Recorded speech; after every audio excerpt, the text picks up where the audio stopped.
بسم اللہ الرحمن الرحیم۔ معزز ناظرین و سامعین، اللہ تعالیٰ نے انسان کو پیدا فرمایا اور اس کی ہدایت کے لیے انبیاء علیہ السلام بھیجے، لیکن ساتھ ہی ایک ایسا دشمن بھی ہے جو قیامت تک انسان کو گمراہ کرنے کی قسم کھا چکا ہے، اور وہ شیطان ہے۔ اللہ رب العزت نے شیطان کے بارے میں فرمایا کہ ان الشیطان لکم عدو فاتخذوہ عدوا، کہ بے شک شیطان تمہارا دشمن ہے، لہٰذا تم بھی اسے اپنا دشمن سمجھو۔ تو معزز ناظرین و سامعین، شیطان ہمارا ابدی اور ازلی دشمن ہے۔ یہ انسانیت کے آغاز سے انسانیت کے خلاف پروپیگنڈا اور انسان کو گمراہ کرنے کی کوشش کر رہا ہے، اور جب تک قیامت نہیں آ جاتی اور جب تک اللہ رب العزت نے اس کو مہلت دی ہوئی ہے کہ یہ جس کو چاہے گمراہ کرنا چاہے اس کو کر سکتا ہے، تب تک یہ یہی کام سر انجام دیتا رہے گا۔ لیکن اس کے ساتھ اللہ رب العزت نے جب اس کو اجازت دی تو ساتھ یہ بھی فرمایا کہ جو میرے بندے ہوں گے، جو مجھے اپنا خدا مانتے ہوں گے، وہ اس کے وسوسوں میں، اس کی باتوں میں اور اس کی سازشوں میں کسی طرح سے بھی شریک نہیں ہوں گے، اور وہ اپنے آپ کو اس سے محفوظ کریں گے اور وہ میری پناہ کے دائرے میں آ جائیں گے۔ لیکن اس سب کے باوجود بہت سے مسلمان مومنین ہم میں سے ایسے ہیں کہ جو شیطان کی باتوں میں آ جاتے ہیں، شیطان کے وسوسوں میں آ جاتے ہیں، جو کہ ہماری آخرت کو بہت زیادہ نقصان پہنچاتے ہیں۔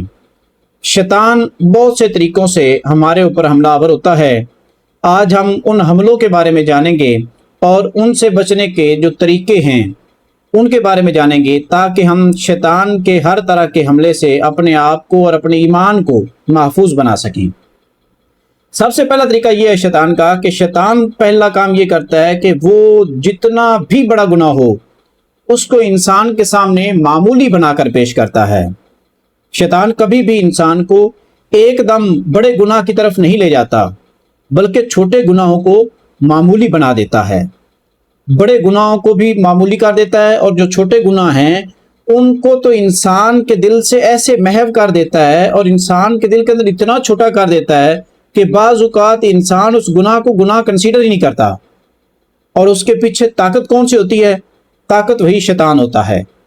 جبکہ رسول اللہ صلی اللہ علیہ وسلم نے ارشاد فرمایا کہ چھوٹے گناہوں سے بچتے رہو، کیونکہ وہ جمع ہو کر انسان کو ہلاک کر دیتے ہیں۔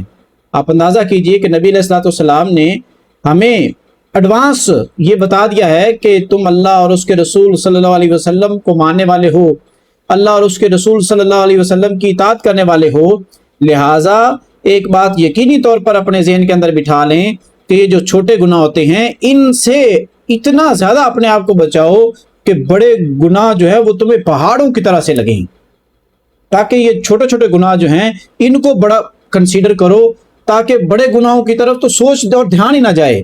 انہی سے اپنے آپ کو بچانے میں ہماری زندگیاں جو ہیں وہ بسر ہو جائیں۔ دوسرا کام شیطان یہ کرتا ہے کہ نیک کام میں سستی پیدا کرتا ہے، جیسے نماز میں تاخیر، قرآن کی تلاوت چھوڑ دینا، ذکر سے غفلت اور نیکی کو کل پر ٹال دینا کہ کل کر لیں گے۔ یہ شیطان کے اصل میں ہتھ کنڈے ہوتے ہیں۔ شیطان کے پاس یہ بہت بڑا اوزار ہے کہ وہ ہمیں کاہلی کا اور سستی کا شکار بنا لیتا ہے۔ ہم نے کوئی نیکی کرنی ہے، ہم نے کوئی صدقہ و خیرات کرنا ہے، کوئی بھلائی کرنی ہے، کسی کے ساتھ اچھے انداز سے گفتگو کرنی ہے، لوگوں کی، انسانوں کی قدر کرنی ہے، لیکن ہمیں شیطان ان سارے کاموں میں سستی اور کاہلی میں مبتلا کر دیتا ہے، اور وہ جو نیکی کرنے کا جو وقت ہوتا ہے وہ ہم سے ضائع ہو جاتا ہے۔ اور پھر ایک دفعہ وقت ضائع ہوا، پھر دوسری دفعہ وہ نیکی کرنے کا وہ جو شوق اور وہ جو جذبہ تھا اس میں بھی کمی واقع ہو جاتی ہے۔ یہ پھر اور ہمیں سستی اور کاہلی کا شکار بناتا ہے، پھر اور زیادہ ہم جو ہے وہ بیک فوٹ پہ چلے جاتے ہیں، پیچھے ہٹتے چلے جاتے ہیں، اور شیطان اپنا کام کرنے میں کامیاب ہو جاتا ہے۔ لہٰذا جب بھی جہاں کہیں بھی نیکی کرنے کا کوئی موقع ملے اس کو اسی وقت اویل کر لیں، اچھے وقت کا یا بعد میں کرنے کا یہ سوچنا بھی نہیں ہے۔ تیسرا کام جو شیطان کرتا ہے وہ یہ کرتا ہے کہ گناہ کو خوبصورت بنا کر پیش کرتا ہے۔ یہ اس کے پاس ایک بہت بڑا طریقہ، ایک فن ہے، ایک ہنر ہے کہ وہ گناہ کو خوبصورت بنا کر پیش کرتا ہے۔ قرآن مجید میں سورۃ النحل میں اللہ رب العزت نے ارشاد فرمایا وَزَيَّنَ لَهُمُ الشَّيْطَانُ أَعْمَالَهُمْ، کہ شیطان ان کے اعمال انہیں